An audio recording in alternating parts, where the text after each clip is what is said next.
when people stand up and stand up to him and call him out. But, you know, at this point, it's too little too late. And I have to ask you this, Mr. Hoppy. We're close out of time. First of all, very quick answer because we're short of time. Would you vote for Donald Trump again if he ran? He's not my candidate in 2024.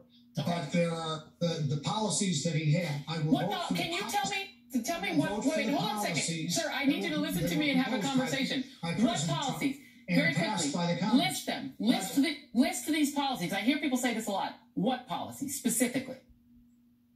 Well, the tax cuts and the effect they had of having more blacks and more Hispanics. Don't bring my folks into this. Don't bring my folks into this. United States. These tax cuts much more serious. His appointment of judges to the Supreme Court. He said ending Roe v. Wade. He said he would appoint textualists. He did. Those three. They're Scalia-like. And that's what he said. They want to end Roe v. Wade. Okay, so the change in China. Every president said before his time over the last 50 years, I'll be tough with China. None of them did. Donald Trump was the first one to hang to bell the cat, if you will, on China and talk about what they're. These are things that are important in the future of the world. He started to build our defenses. I got a little other guess in. 1 second. Yes, okay, 1 second. I got you. I'm so glad you said that, sir. Hold on. I'm so glad that you said that because you did work for Paul Ryan. And Paul Ryan's life dream was to pass a massive tax cut for the super rich. And Trump did that.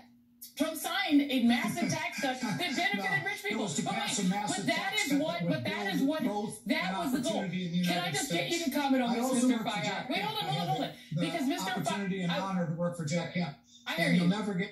I hear you. That higher taxes are the way to solve our problems. Okay. Let me let Mr. Fayad. 1 second. Mr. Fayad, I'm just going to talk to you now because I don't think our other guest is listening to me. For our economy. Would you agree that in the end, because I always tell people this all the time, the two things Donald Trump actually really did accomplish legislatively was that massive tax cut and putting those people on the Supreme Court. And that the reason that every single person who testified in these hearings would vote for him again is that he was the means to that end, so they don't care what else he did. I think that's exactly it. Abdallah, yes, please. Mr. Abdallah. I think that's exactly right.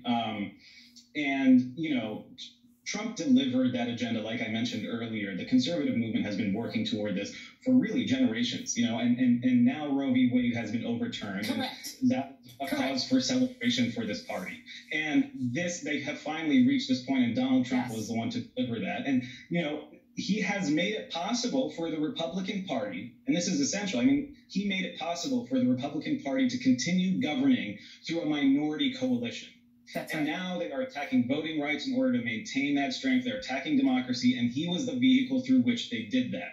And so that's why it's really difficult for them to leave them, to jump off this path at this stage. It's just their path to holding power, and they don't want to abide by the rules of democracy and the rules of elections and catering to the electorate that they serve. Trump freed Republicans from having to pretend they cared about the Voting Rights Act. He gave them the massive tax cut for the super rich that they always wanted, and the judges on the court that would get rid of Roe v. Wade. Those were their three items. They don't care if he was the devil himself, and they'll all vote for him again.